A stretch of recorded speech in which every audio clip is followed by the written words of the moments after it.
thank you so much for joining us. I understand you're going to be attending the apology this week. Yes, thank you. I am attending. We're flying to Victoria tomorrow for the apology on Wednesday. So I'm really looking forward to seeing what the CMA has to say for itself. Yeah, what were your initial thoughts when you first heard about this apology and that it was happening? I mean, I think we're in the day and age where anytime an Indigenous person hears that the government is apologizing, it's kind of like a raised eyebrow interest situation. But it's also a moment to pause and reflect of exactly are they going to say, what full extent will they take responsibility for, and what is the action that's going to come as a result of this apology. Yeah. Where do you think this apology is going? What do you think is going to be included in it? I don't really know what to expect. I mean, the CMA for the first time ever has its first Indigenous president, and I don't really know what action's been taken. I do know that doctors across the country continue to struggle with funding.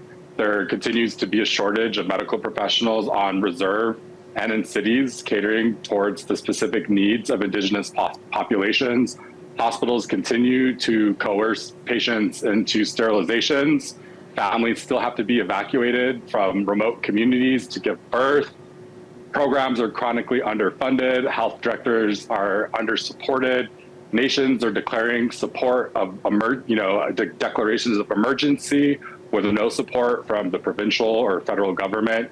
And so I think what I'm hoping is that the CMA will not only apologize for the past harms that it's caused, but really list out the specific things that they've done to cause harm and chart a course of action based in the treaty right to health, based in the understanding of treaty, rooted in the TRC calls to action about the path that they plan to chart forward in terms of making the apology complete, which is not just about accepting responsibility for past harms, but it's about planning and taking action for the future.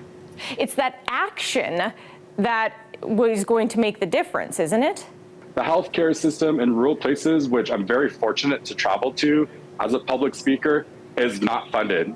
There is a shortage of doctors. There's a shortage of nurses all across the country. And so when we're talking about a rural location where the whole population is underserved, the Indigenous people are even more underserved and even more at risk of youth suicide, of incarceration, of domestic violence, of sexual assault, of unchecked addictions because of colonization, because of the social determinants of health, and doctors play a fundamental role in that.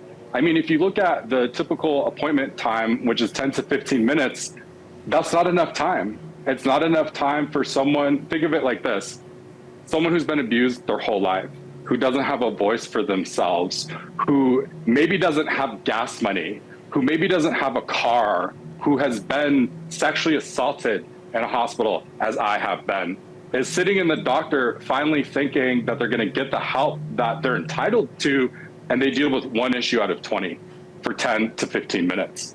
That is the current state of the medical industry in Canada, and it's a shame. I really hope the CMA apology will do is take a real look at that history. And I'm really interested in seeing how the apology comes from the first Indigenous president. You know, I'm Indigenous, I live in Alberta. The current CMA president lives in Alberta. I've never seen him in a ceremony. He's never come to a community that I work in. He's never been to many communities that I've worked in. I haven't heard him center himself among Indigenous people in a way that anyone who's really from community will center themselves. And so I'm interested in seeing who stands with him, the words that he chooses to say, whether or not elders are present, whether or not there's ceremonial practices present, whether or not there's smudging that's happening as a part of this apology.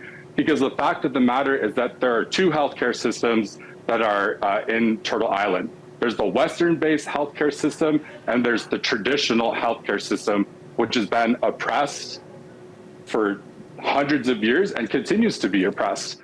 Anthony, thank you so much for sharing this with us. I wish you safe travels, and I hope we can talk to you upon your return from the apology. Thank you so much. Yes, thank you so much. Have a good day.